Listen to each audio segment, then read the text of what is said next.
Assalamualaikum warahmatullahi wabarakatuh. Shalom, Om Swastiastu, Namo Buddhaya, Salam Kebajikan.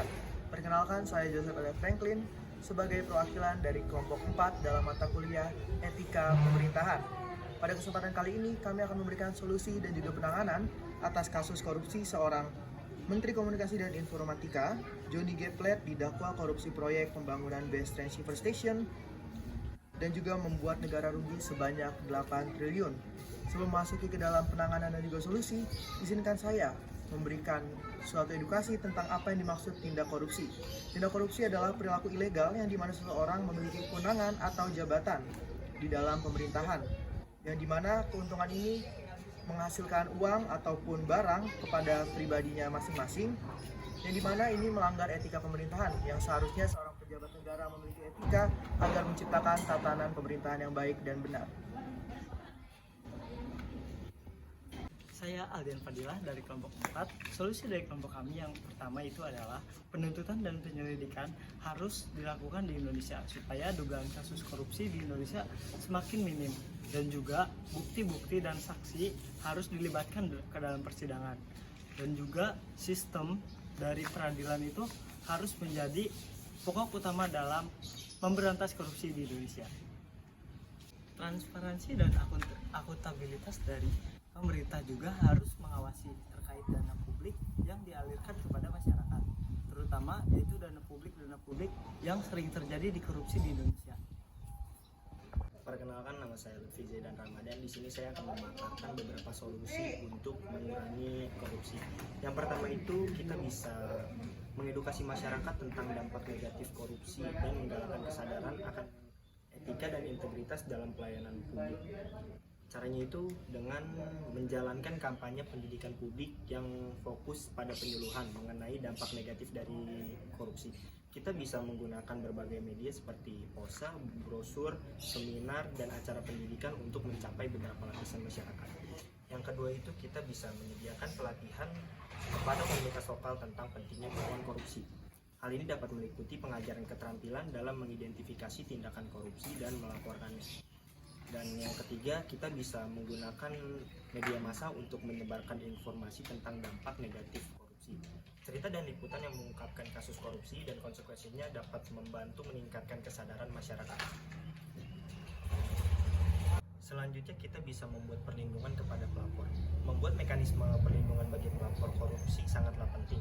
Hal ini dapat membantu mendorong lebih banyak orang untuk melaporkan tindakan korupsi tanpa adanya rasa takut.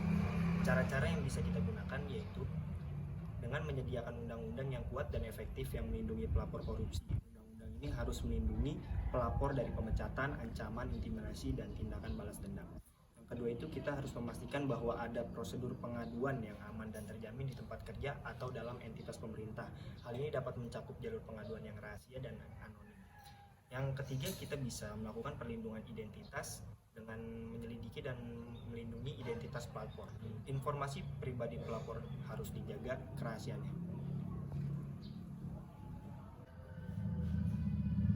Perkenalkan, nama saya Frans Manuel. Saya di sini akan memberikan beberapa solusi untuk menekan angka korupsi. Yang pertama ada kemitraan dengan LSM dan swasta. Kolaborasi dengan organisasi masyarakat, sipil, dan sektor swasta dapat membantu dalam menekan angka korupsi dengan memberikan sumber daya tambahan yang diperlukan untuk melakukan investigasi. Selain itu, dapat juga memberikan perspektif yang berbeda mengenai pengungkapan tindak korupsi tanpa adanya keterlibatan politik dan kepentingan bisnis tertentu.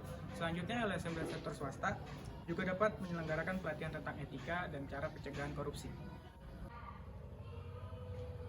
Selanjutnya ada reformasi birokrasi. Reformasi birokrasi dapat dilakukan dengan cara memperkuat sistem dan prosedur administratif, serta memastikan penempatan pejabat publik sesuai dengan merit, kompetensi, dan kualifikasi yang sesuai dengan jabatan yang dipegang. Selain itu, proses rekrutmen juga harus dilakukan secara transparansi, agar tidak adanya praktik nepotisme, serta perlunya kode etik dan pelatihan sanksi yang tegas juga dapat membantu mengurangi peluang untuk korupsi sehingga para pelaku berpikir dua kali untuk melakukan tindak korupsi. Assalamualaikum warahmatullahi wabarakatuh. Perkenalkan, nama saya Galih Kastiawan dari kelompok 4. Berikut beberapa solusi umum untuk penanganan korupsi yang saya berikan, yaitu hukuman yang deteren. Penting untuk memiliki hukuman yang cukup berat dan memberikan efek jerah bagi pelaku korupsi potensial. Contoh hukumannya adalah yang pertama, hukuman mati. Penerapan hukuman mati dalam kasus-kasus korupsi telah menjadi bahan diskusi yang hangat di berbagai kalangan masyarakat. Meskipun kontroversial, namun hukuman mati dianggap sebagai bentuk hukuman yang paling berat dan dapat memberikan efek jerah bagi para pelaku korupsi. Yang kedua, penerapan sanksi terhadap korporasi. Korporasi yang terlibat dalam tindak pidana korupsi juga perlu dikenai sanksi yang tegas. Penerapan sanksi terhadap korporasi dapat meliputi pembayaran denda dan pengembalian hasil korupsi. Selanjutnya, pengawasan independen. Memperkuat lembaga-lembaga pengawasan independen seperti Komisi Anti Korupsi atau Auditor Independen dapat membantu mengurangi peluang korupsi. Berikut adalah beberapa contoh pengawasan independen yang dapat dilakukan. Yang pertama, Komisi Yudisial. Komisi Yudisial dapat melakukan pengawasan terhadap perilaku hakim pasal putusan Mahkamah Konstitusi terhadap tindak pidana korupsi Ketua Mahkamah Konstitusi. Yang kedua, pengawasan oleh Dewan Perwakilan Rakyat Republik Indonesia. DPR RI dapat melakukan pengawasan terhadap kewenangan Komisi Pemberantasan Korupsi atau KPK sebagai perwujudan prinsip checks and balance. Sekian yang dapat kami paparkan dari kelompok 4 pada mata kuliah Etika Pemerintahan. Kiranya penanganan dan solusi yang kami berikan bisa menciptakan dunia pemerintahan yang lebih baik, dan kita sebagai mahasiswa harus memulai dari dini sebagai calon-calon pemerintah yang memiliki etika pemerintahan dalam menindak korupsi. Sekian dan terima kasih.